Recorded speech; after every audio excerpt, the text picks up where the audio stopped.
How you doing? My name is Sam Sussman. I'm going to be the host of the Junior Enlisted Alliance podcast. We're here today joined by Marquise Ogden and David Martinez. So just to give you a little background about what we're trying to accomplish here is we have a lot of success stories in the veteran community. What we don't have is a lot of the struggles and a lot of the adversity that we have faced. Getting that information out there and us talking about it might help another veteran and also raises awareness to the problems. Because if we're not going to be a squeaky wheel, we're not going to get any of the grease. So before we start off, I'd like to do a couple introductions. I'm going to introduce David first, followed up by Marquise. David Martinez is a disabled Marine Corps veteran. He is currently studying to become a data analyst and is hoping once he's done with school to work in the game analytics industry. This past weekend, I had the chance to talk with David to discuss a few different routes he could take to get into the market. That is essentially a niche of a niche. We also discussed the dark side of veteran resources, where programs are designed to help veterans but end up taking advantage of them. And we discussed a lot of times of how junior enlisted are the ones who are being targeted by that. We also are going to help David with a little bit of career and life coaching and hopefully help him find a path to happiness.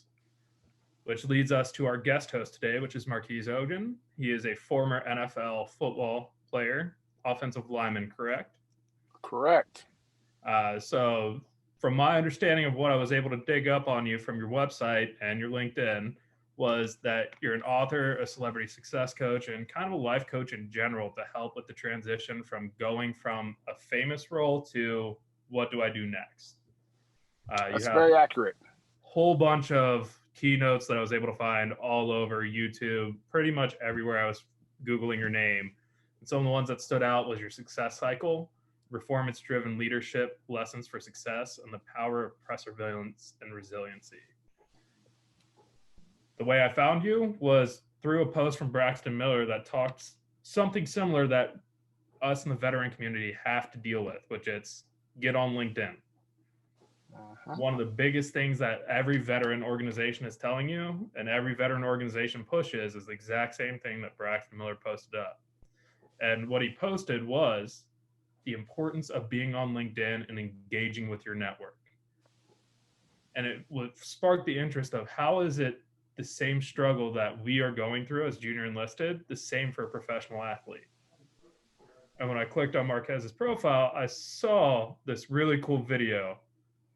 Not sure if you want to clarify, but you had some struggles when you got out of the NFL. Absolutely, I did. I got hooked on alcohol and painkillers. I got hooked on nightlife. I got hooked on gambling, and I literally just had a really hard time, trying to find myself and what was my next career path going to be after the National Football League. And that is exactly things that veterans deal with almost on a daily basis when they're getting out, because a lot of times, just like the NFL players, our career is our identity. That is a huge thing for us, where what we're doing as our job is who we define ourselves as, which kind of leads us to the first question for you, David, which we've talked about in the past. When we had our first transition call, we brought it up. What's your definition of happiness? Happiness for me is finding a place where you can be yourself without fear, whether that's fear of persecution, fear for your health and safety, or fear for being looked at as the weird or the weird one or the oddball. That can translate to a work environment as well as just living your life. Personally, I try to embrace my weirdness, and I am a proud geek, but it can be a problem if you're always the one that's, so very outside of everyone else's perspective. So having that comfort of being in a place where you can be accepted is what translates to happiness for me. That's really interesting, because a lot of times when we have these first questions that pop up, I ask, what is happiness? And the first thing everybody does is bring up the home. I want to spend time with my family. I want to spend time with my kids, which is great, but it doesn't bring up the question of what's happiness at work? What does that look like? Right. And some of the things when we start talking about happiness at work is how do we perceive positive feedback? And correct me if I'm wrong, Marquise, you kind of teach this too, where If you aren't receiving the feedback that you want, you're not going to feel that passion in life and that passion in work. Well, here's the thing. If you're not open to feedback, either constructive, good or bad, what happens is you become a leader that nobody wants to talk to.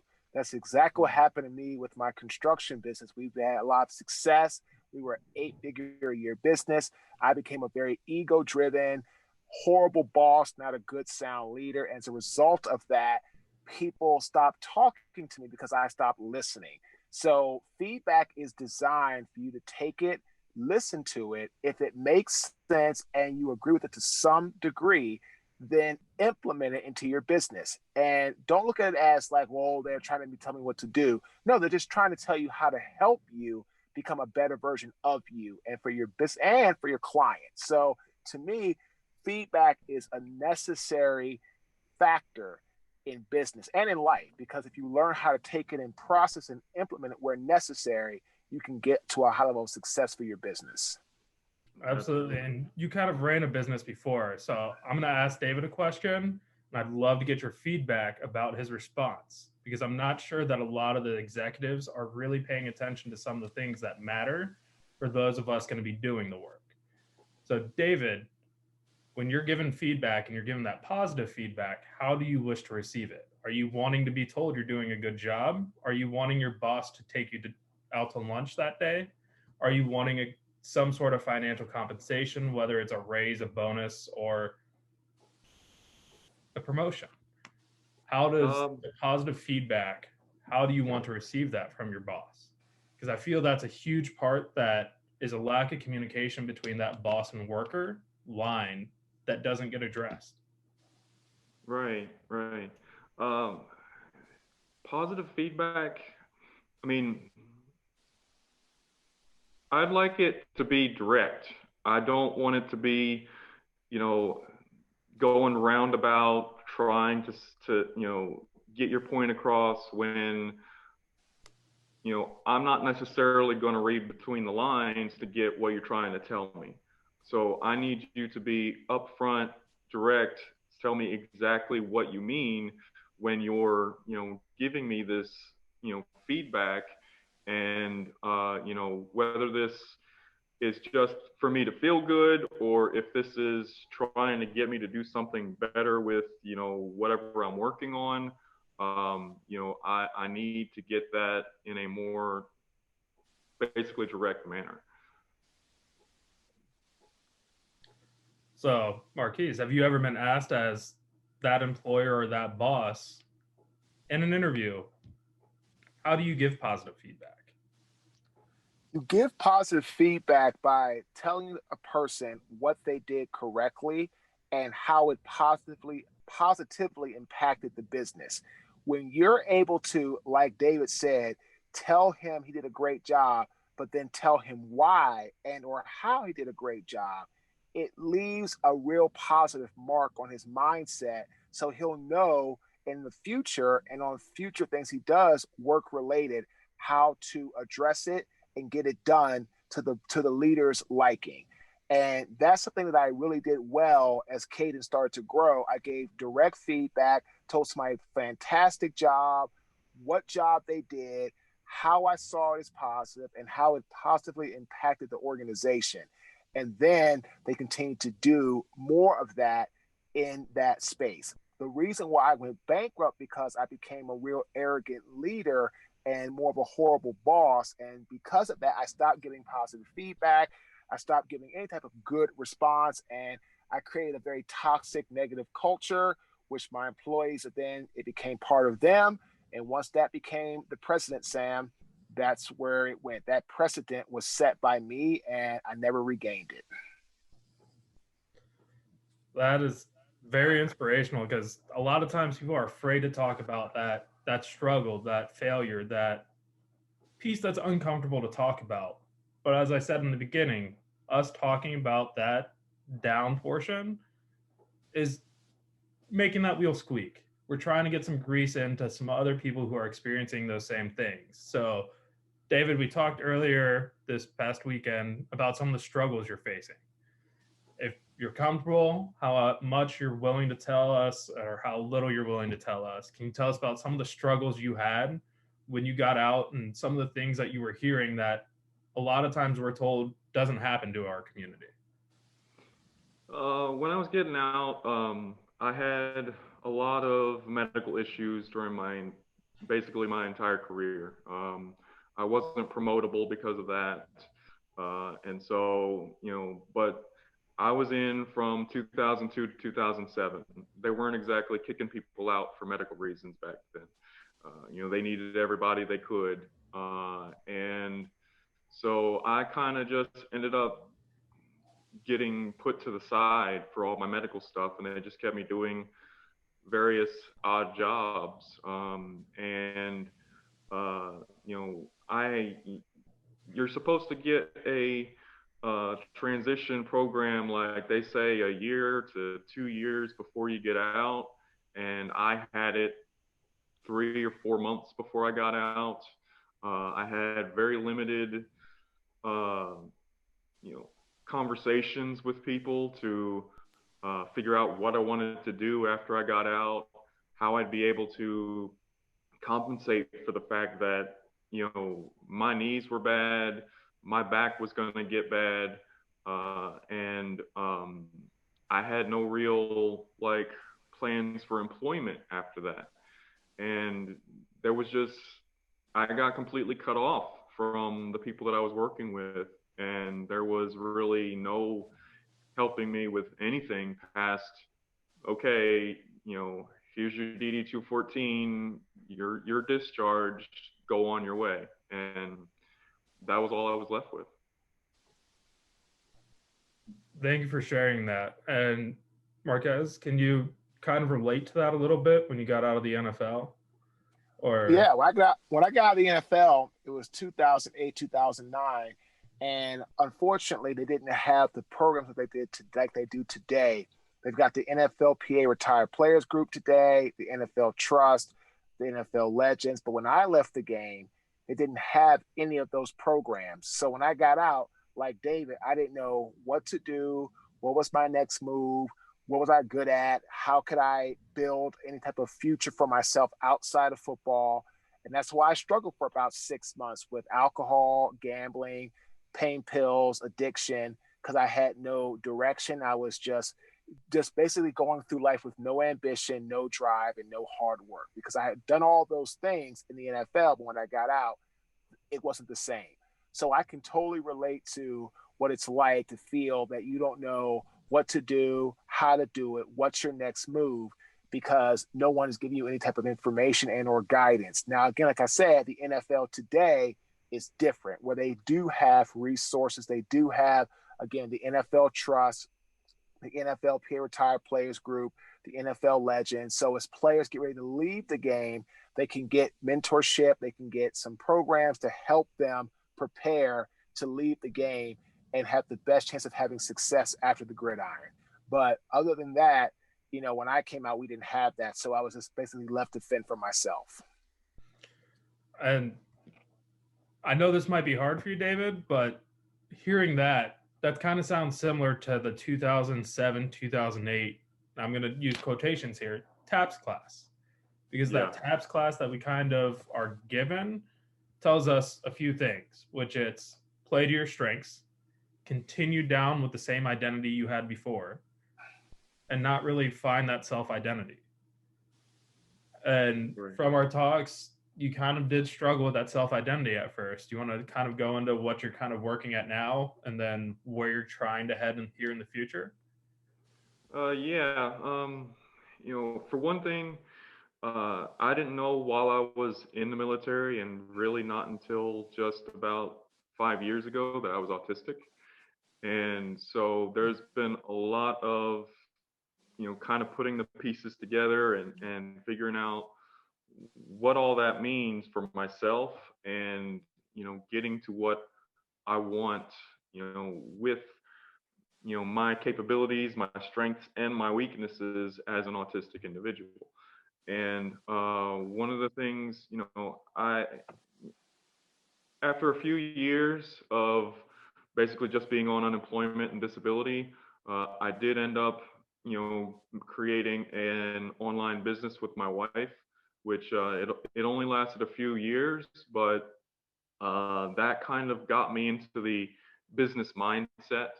And it was really a lot of my experience with that ended up making me want to go into business analysis, which is what I'm in the middle of finishing my degree for right now. And business analysis, and specifically dealing with data analysis, which is my particular interest. Um, it it it it's basically where my mind goes. My mind focuses on the numbers, where the formula, predictions, and so my plan is to use data analysis to be able to be something I could do as a disabled person, because there's a lot of remote opportunities in business and data analysis. And so that would also get to my, passions with dealing with numbers, and specifically trying to get into the game space. That's where my other passions lie. That is incredible. I definitely just talked on mute. So one of the other things I did want to bring up was two kind of pop culture things that kind of wrap into that path of happiness and success and driving that passion that's leading you right now, which it's Dead Poet Society with Robin Williams, where his character has a piece where he's talking with his students, where he says, "Carpe diem, seize the day. Boys, make your lives extraordinary." And when we start looking at that piece, when we get out, we have a brand new slate. We have this nice golden opportunity to pretty much say, I hated whatever my job was. And a lot of us do end up saying that. There's a lot of people that I've worked with in the past that have been boatswain mates who are chipping paint and driving ships. And they get out and they want to go into IT. And watching them try to figure out, okay, what's my identity? We completely flip their transition plan to getting into IT to going into law enforcement. And they're lining up that happiness, that passion, and that success vision all together into one. Which the other piece of what I wanted to talk about with pop culture goes into Big Sean. So one of his new songs, Wolves, talks about being raised by the wolves, ate till they're full, run through the night, playing with your life. Go against the pack, that's risking your life. Better play it right. Yeah, better play it right. And if we think about that mentality that we're taught in the military, we're taught that pack mentality. And a lot of times we're told, don't veer from that path. Did that have any effect on you when you had to stay in your lane? When you got out and having that drilled into you, were you able to get that carpe diem? Were you able to seize the day? Were you able to figure out how can I make my life extraordinary? Or is that a huge struggle you had too? Absolutely a huge struggle. When I was in, I was fixing radar for F-18s, and that's not something that I even had an idea of where to go for looking for a job in that field. Besides the medical issues wouldn't really let me just keep doing that. So there was no going right into what I was already doing and seizing that. There was nothing to seize. I had nowhere to go for driving myself there. I did end up getting some help from the Wounded Warrior Project, and they helped me kind of get on my feet and be able to progress with just living my life. But as far as making it a successful one, I'm still working there. And Marquez, can you kind of speak to that too? How did you seize the day and make your life extraordinary when you got out? And did you have that opportunity to break from the pack? Because I know NFL teaches you to be a team player, and that becomes your identity too. Well, When I left the NFL and got into construction, yes, I mean, you have to break away from the pack because you don't have the boys anymore. You don't have the team. You don't have the locker room. You don't have, BSing around talking about whatever you might be talking about for that day before practice and going out there having practice and doing your meetings and all that stuff. So that's one thing that I had to do right away was find out who I was outside of football and break away from the pack. And again, I had to seize the day. And I did that with construction. Unfortunately, I just lost sight of what was most important, which was my people. And I struggled and I paid my debt and I had to file a bankruptcy and I lost it all to get where I am now as a speaker. And I had to work 2.5 years, not one paid job. And I had to go through being almost homeless and go through, eating out of food pantries and go through, credit cards being declined at stores, all these things. I had to go, no money, no friends. I've been through all that stuff. So yeah, I seized the day with my speaking business. And again, it's taken me a while to get here, but now 7 years in, I wouldn't want to do anything else. So absolutely, I've seized the day several times, different businesses. Some worked, some didn't work out. And I broke away from the pack after I got through feeling sorry for myself about that 6-month period. I was able to find my own way to get where I need to go in life for myself. And that's one of the big things we're pushing with this podcast is we want to make sure that you guys are actually breaking from the pack, not just playing to your strengths, playing the safe game of what TGPS and TAPS teaches you. Thank you guys so much for being on the podcast with us today. I'm hoping both of you were able to learn something from each other, and hopefully we all can grow from this conversation.